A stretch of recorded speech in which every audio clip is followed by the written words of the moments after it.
दर्जेदार आणि वाजवी दरात पुरवा आपल्या कपड्यांची हौस। रेमंड, सियाराम, दोनियर, लिनन सह विविध नामांकित कंपन्यांचे suiting shirting, blazers, 2 piece, 3 piece, jeans, casual आणि फॉर्मल शर्ट आणि संपूर्ण बस्त्याची सोय, सर्व काही खरेदी करा एकाच छताखाली, तेही विविध ऑफर्स सह।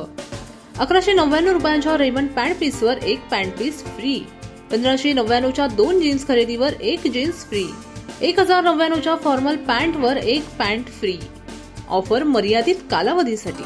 तर मग वाट कसली बघताय? आजच भेट द्या पारोळ्यातील अमृत कलेक्शनच्या धुळे शाखेला। आमचा पत्ता श्री अमृत फॅशन मेन्सवेअर, गल्ली नंबर 5, 9 नंबर दगडी शाळेजवळ, हिंदू एकता चौक, धुळे। संपर्क PP पाटील 95 95 51 62 55 800 781 1100।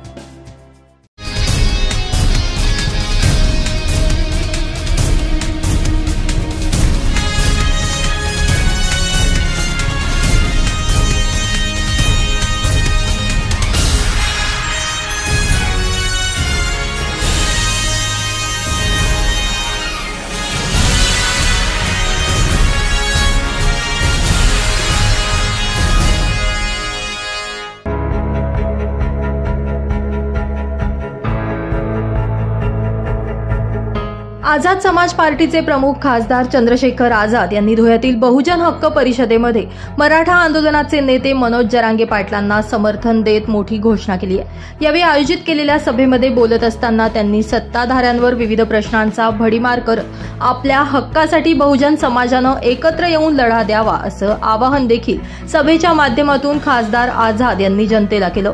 धुळ्यात खासदार चंद्रशेखर आझाद यांच्या प्रमुख उपस्थितीमध्ये बहुजन हक्क परिषदेचं आयोजन करण्यात आलं होतं। या बहुजन हक्क परिषदेच्या सुरुवातीला महापुरुषांच्या प्रतिमांना पुष्पहार अर्पण करत अभिवादन करून सभेला सुरुवात करण्यात आली।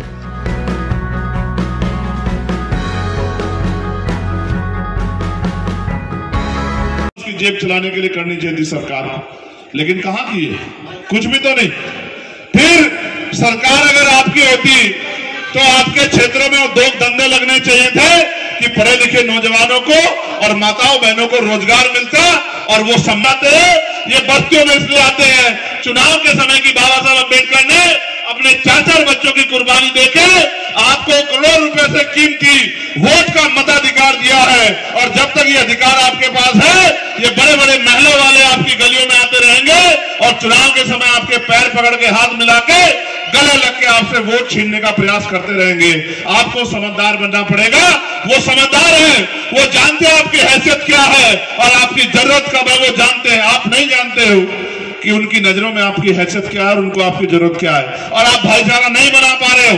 मैं आपसे कहना चाहता हूं इस मंच के माध्यम से, बहुजन तब बनेगा जब इस क्षेत्र का अनुसूचित जाति का व्यक्ति, मुस्लिम समाज का व्यक्ति, आदिवासी समाज का व्यक्ति, पिछड़े वर्ग का मेरा भाई, किसान, नौजवान, महिलाएं, सब लोग एकजुट होकर अपने अधिकारों के लिए लड़ेंगे, आपस में नहीं लड़ेंगे। जब ये भाईचारा बनेगा तब बहुजन बनेगा, इसके बगैर बहुजन नहीं बन सकता है। आज बहन बेटियां सुरक्षित नहीं है, जुल्म ज्यादती हो रही है। मेरे पास 3 एप्लीकेशन है। एक एप्लीकेशन में लिखा है कि यही बराबर में कुछ दूर पे बाबा साहब अम्बेडकर का स्टैचू जमीन होने के बावजूद सामंती लोग लगाने नहीं दे रहे हैं। मैं आनंद भाई से कहना चाहता हूं कि आप प्रयास करो कि वो शांति से लग जाए, और अगर शांति से नहीं लगेगा तो फिर कराइए। इस बात का ध्यान जो है सब लोगों को रखना चाहिए। रही दूसरी बात, एक एप्लीकेशन मेरे पास और है कि यहाँ 300 से ज्यादा परिवार इसी धुले में जो स्टेशन के पास है उनको उजाड़ दिया गया है, और उनको जो है वापस स्टैब्लिश करने की कोई योजना नहीं है।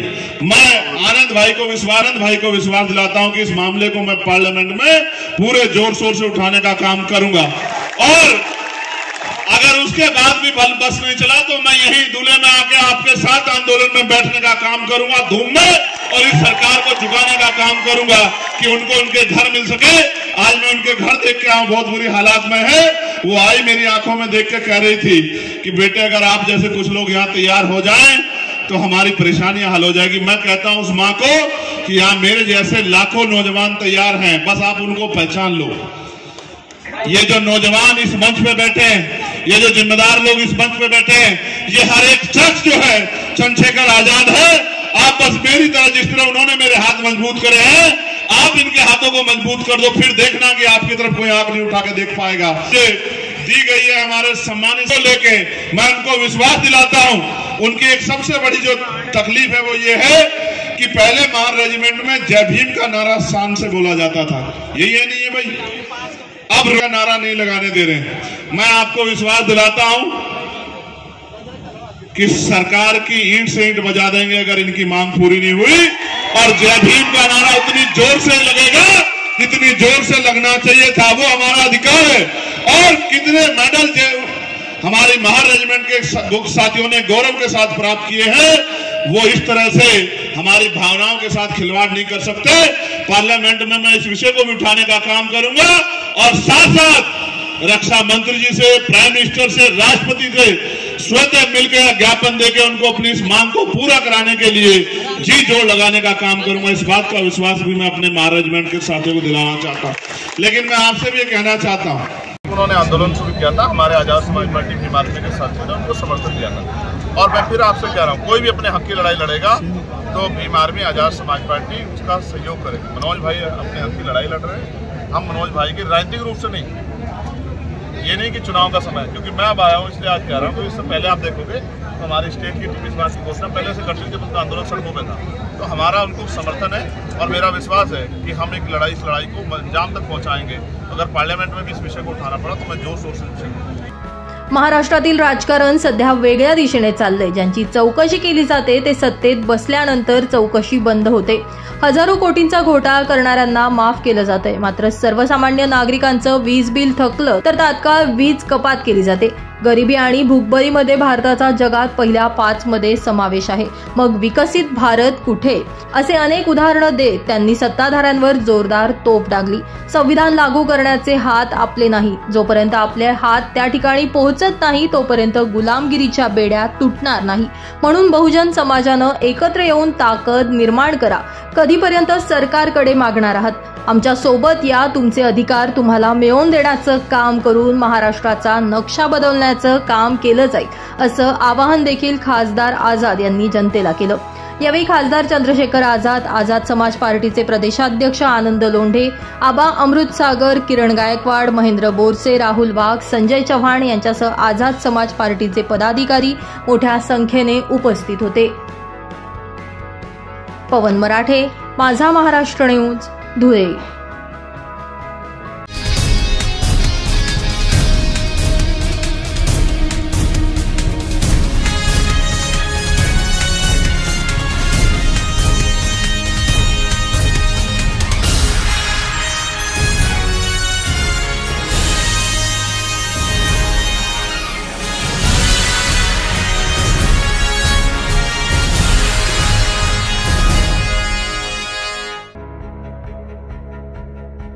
दरवर्षीप्रमाणे यावर्षी देखील वर्षावास समापन कार्यक्रमाचं 17 ऑक्टोबरला लुंबिनी बुद्ध विहार चॅरिटेबल ट्रस्ट धुळे महिला संघाच्या वतीनं आयोजन करण्यात आलं होतं। लुंबिनी बुद्ध विहारामध्ये भंते आनंदबोधी महाथेरो यांच्या वतीनं वर्षावास कार्यक्रम, परित्राण पाठ व अल्पोपहार आयोजित करण्यात आले होते।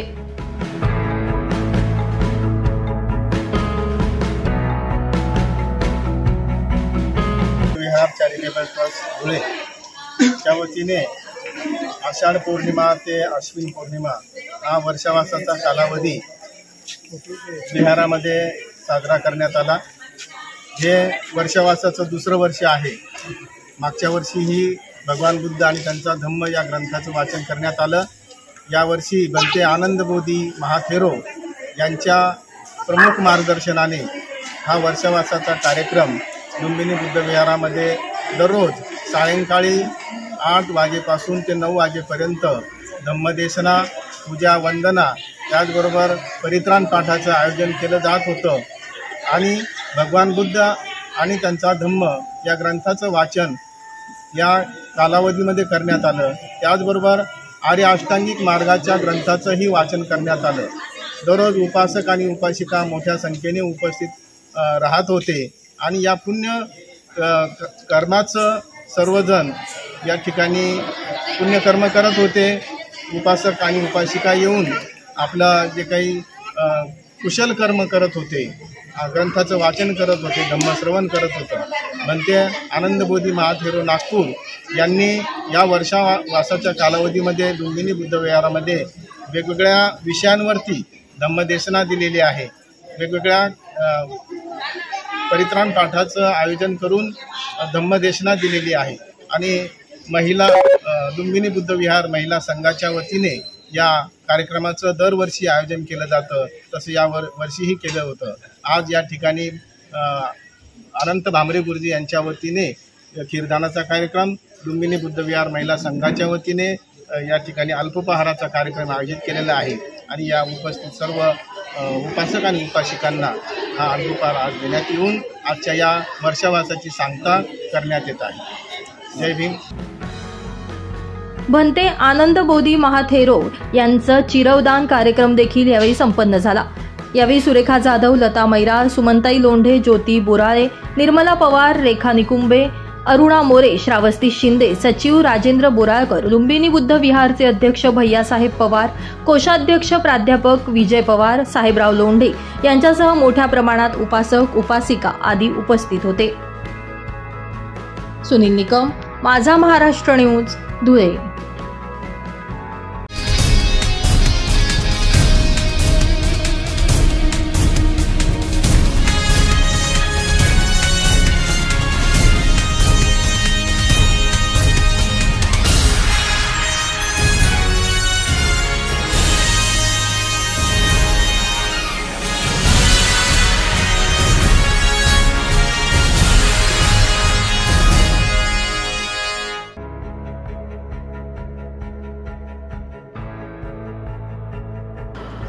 विधानसभा निवडणुकींच्या पार्श्वभूमीवर भाजपच्या पक्षश्रेष्ठींकडून उमेदवारीची पहिली यादी जाहीर करण्यात आली आहे. यामध्ये धुळे शहरातून अनुप अग्रवाल, शिंदखेड्यातून विद्यमान आमदार जयकुमार रावल तर शिरपूरमधून विद्यमान आमदार काशीराम पावरा यांना भाजपने उमेदवारी दिली आहे.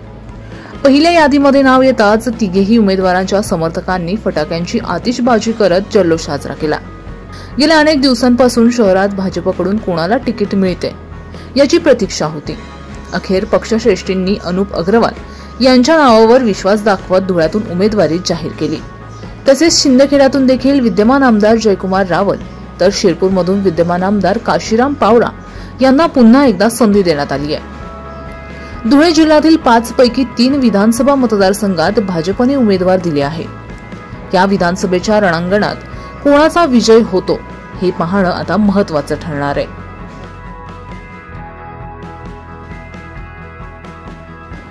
पवन मराठे, माझा महाराष्ट्र न्यूज, धुळे.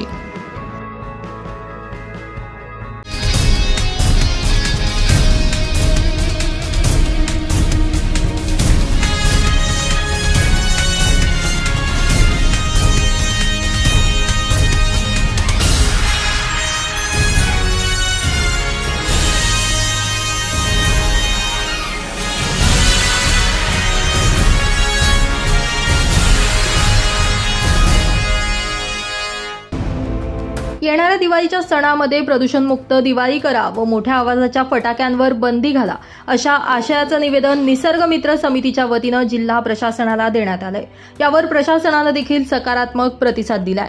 वाढतं प्रदूषण लक्षात घेता मोठ्या आवाजाच्या फटाक्यांमुळे होणारं ध्वनी प्रदूषण आणि वायू प्रदूषण कमी करण्यासाठी शासनानं पुढाकार घ्यावा अशी मागणी देखील निसर्ग मित्र समितीच्या वतीनं यावेळी करण्यात आली.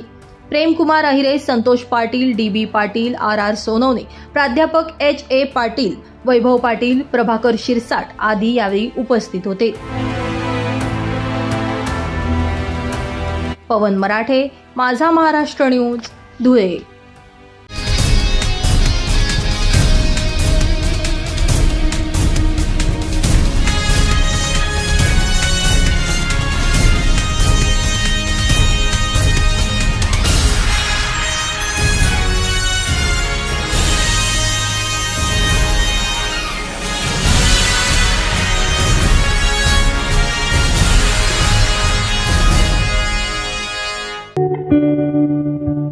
गेल्या काही दिवसांपासून संपूर्ण राज्यभरात पावसानं तडाखा लावलाय.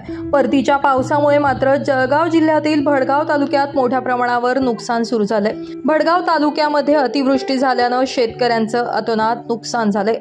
वादळी वाऱ्यासह अनेक तास होत असलेल्या मुसळधार पावसाचा तडाखा भडगाव तालुक्याला बसला असून शेकडो हेक्टरवरील केळीच्या बागा, कापूस, मका, ज्वारीचं पीक जमीनदोस्त झालंय.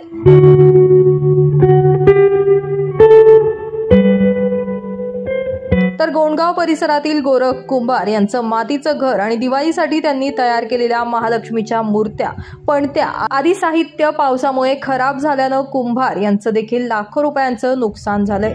एकाच दिवशी तालुक्यात 4 ठिकाणी वीज कोसळल्याची घटना देखील घडली आहे. यामध्ये टोणगाव येथील जनावरावर वीज पडल्यामुळे गाय आणि म्हशीचं पारडू जागीच ठार झालंय. यांसह विविध ठिकाणी रस्त्यांवरील खड्ड्यांमध्ये पाणी साचून अपघाताच्या प्रमाणात वाढ झाली आहे. दुसरीकडे कॉलनी परिसरातही मोठ्या प्रमाणावर पाणी साचल्यानं रहिवाशांचं देखील मोठ्या प्रमाणावर नुकसान होतंय.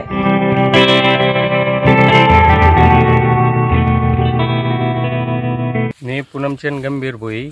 सतत 3-4 दिवसापासून पाऊस चालल्यामुळे तोंडात आलेला घास देवाने हिसकवल्यामुळे थोडासे आमची नुकसान भरपाई करण्यात यावी. प्रांत व तहसीलदार साहेब यांनी लवकरात लवकर पंचनामे करून वरती पाठवून आम्हाला मदत मिळवावी ही आमची अशी विनंती आहे. दादा, तुमच्या शेतात पाणी का पडलेलं पूर्ण? हे आमच्या शेतात किती पाणी साचलेलं आहे हे बघतो. हे पूर्ण पाणी शेतात आहे का? असं बरोबर. 3 दिवसापासून सरासर पाणी चालू आहे सर. सुभाष दागा पाटील. मी आता भडगाव तालुक्यात 3 दिवसापासून जोरात चालू असलेल्या पावसाचं पाणी करण्यासाठी इथं आलं असताना कपाच्या आडव्या पडलेल्या आहेत. सर्व प्रकारच्या सर्व पिकांचं नुकसान झालं आहे. तरी ओला दुष्काळासाठी संबंधितांनी इतर पावलं उचलावीत. तसेच जो सर्वसामान्यांचं शेतकऱ्यांचं जे नुकसान झालं आहे त्यांची भरपाई करून देण्यात यावी ही नम्र विनंती. माझं नाव सुरेश वसंत पाटील. नाचनखेडा शिवारामध्ये आपली शेती असून साधारणतः 3 ते 4 दिवसापासून जो पाऊस चालू आहे त्या पावसामुळे एवढं नुकसान झालेलं आहे. मक्का, त्याच्यानंतर कपाशी हे सगळं विस्कळीत झालेलं आहे. सोयाबीन. त्याच्यानंतर आतापर्यंत कुठल्याही शासकीय डिपार्टमेंटचा माणूस आलेला नाही आहे. आणि दुसरी गोष्ट, शेतकरी टोटल म्हणजे अक्षरशः पूर्ण लॉस झालेले आहेत.